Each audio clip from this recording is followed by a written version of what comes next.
Boas. Ben, como xa saberedes, eu son nai, teño unha filla, pero que moitos ou moitas de vós non saberedes é que esa filla miña, pois xa ten 18 anos.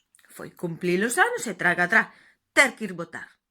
Ben, para ir votar, pois fixo o que eu considero que se debe facer, que é informarse, ler os programas dos partidos políticos, mirar os debates de cada un, mirar o que conta cada quen e decidir cal lle convence máis, cal lle parece, pois que vai a defender mellor os seus intereses. Ai, que teño un golpiño. Ben, hasta aí todo correcto. Que pasa? Que agora veñen as municipais. E diste, bueno, pois seguimos a estrategia. A estrategia é ler os programas, ir aos meetings de cada unha das agrupacións que se presentan e logo decidir. Pero que pasa? Aí nos topamos con tremendo trouble. Que ahora xa sabedes que falo inglés. Sí, problema. Tremendo problema. Por qué? Pois porque, claro, resulta que temos un problema de contraprogramación. Non entre partidos, non, senón que hai unha actividade que leva posta moitos meses, porque levase moitos meses traballando, e resulta que hai que se lle ocorre pois poñer o seu mitin político ou reunión ou xuntanza pois nesos días, non? Que dos 15 días para poder facer campaña, pois escollese xusto, clas, eses dous. Para facer, bueno, políticas e outras cousas tamén, que, bueno, a mí as outras non me interesan nin o máis mínimo. Entón, claro, a o sea, a miña mente, viñeron cousas como persoas que defenden que o 8 de maio, perdón, de marzo, o 8 de marzo, non se pode poñer un pleno. Hostia, estou totalmente de acordo. Non hai días, non hai venres no mes para poñer un pleno sin que sexa 8 de marzo. Totalmente de acordo. Ese día que hai todos os actos e as manifestacións e as concentracións en favor da muller, pois claro que non se debe poñer ningún pleno. Por suposto. Pero, un día ao ano, que se celebra neste concello unha festa que ten como pilares principais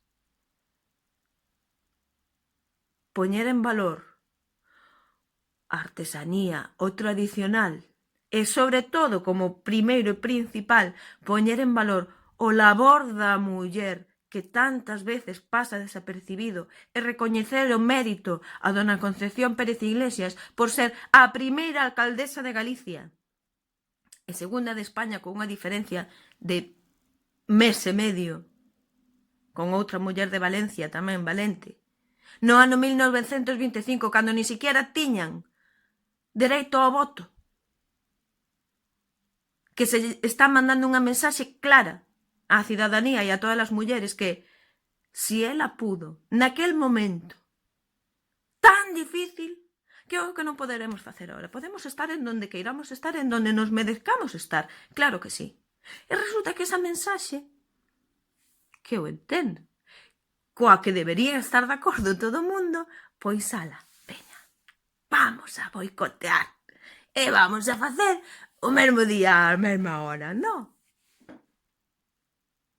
Tamén me ven á cabeza así cousas que escoitei como que a cultura esa de sentarse a mirar está ben, é necesaria, pero é importante a cultura da participación, que sexan a veciñanza a que participe na cultura, non? Que sexa algo de eu douche, ti dasme, non? De compartir, de tal.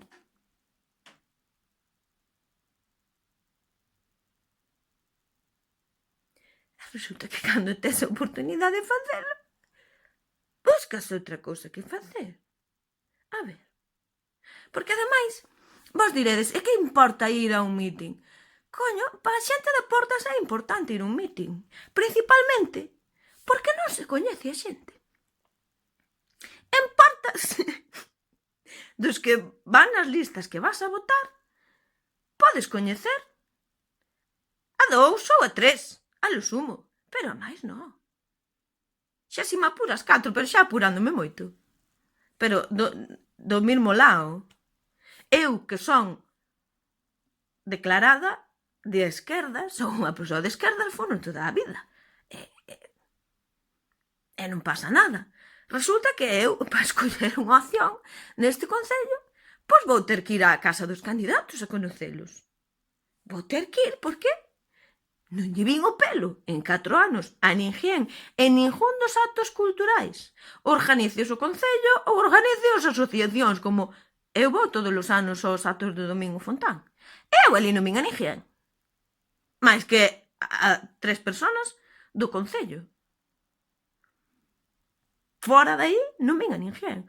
Joder, eu vou a outros concellos. E ali hai xente de calquer color político. Hai unha asociación, ou hai un evento, ou hai unha presentación de algo. E ali está todo o mundo. Non fai falta ilos chamar á casa, pois están ali apoiando a xente, non? Pois nun sitios máis, noutros menos, pero pois ali, non? Eu non sei a quen podo votar. Teño que esperar a que saquen a foto no cartel e logo, non sei, pois terei que pedir a vida laboral á Seguridade Social ou terei que, non sei, chamar o de Wikileaks a ver se ten algunha información valiosa. Porque non se conocen. Isto xa é un tirón de orellas importante. A min, iba a decir, a mí que non me veñan pedir o voto, pero casi sí, joder, agradecíao, porque así decíalle estas cousas directamente, porque tamén me interesa saber o que teñen que dicir a isto. A ver, como narices o pobo vos vai a votar si estades desaparecidos. Durante 4 anos ninguén sabe quenes sodes. Que diránme que ir ao pleno? Pois ao mellor sí. Ao mellor tería que ir ao pleno. Eso sí podo, porque hai xente que temos horarios laborales distintos aos vosos, non? Si fixerades como fan outros concellos que o gravan e logo poñen en YouTube, carallo, eu de Cuntis podo ver todos os plenos. Vou ao YouTube, pleno tal, pleno cual, pleno pascual, porque aquí hai un grupo político que o grava e logo pon para que a xente que non pode estar ali de cuerpo presente, pois o poida ver e opinar e saber o que pasa. Aquí non, porque tampouco lle interesa a ninguén. Bueno, pois este é o drama que temos aquí, que agora, pois, non sabemos o que vamos a votar. O que sí que sabemos é que vamos ir á festa da dona, que é o día 11, que está Malvela, fantásticas esas mulleres, e logo está a cea con música en directo, porque iso é importante, que haxa música en directo, que se valoren os artistas tocando música de verdade en directo e organizado non só polo concello, que ademais, inda que fora só polo concello, o concello, perdoádeme, é de todos, non é dos do Partido Popular, porque están ora aí, e se estuveran outros non sería desos outros, non é de quen gana as eleccións, o concello é do pobo inteiro. Teñan as ideas que teñan, vale? Pero aparte deso, tamén está organizado por outras asociacións, entre elas moitas asociacións de mulleres, e logo outras asociacións como a de Axuda ao Cancro, e como distintas. Están todos ali para ver, entrades en Festa da Dona en Facebook e vedes ali a xente que veu as xuntanzas e axudou a organizar. A ver, entón a mí se me explican logo como se fai isto da cultura de colaboración, se os propios que din non aparecen nunca. Bueno, como o voso acto non vos levará tantas horas, espero vervos por ali. E a ver se me vides saludar, falaime sempre. E se non vides, sabes o que vos vou dicir o día 26? Desta vez si, yujou a rañala por aí adiante, que voto en blanco, me cago no cono xa.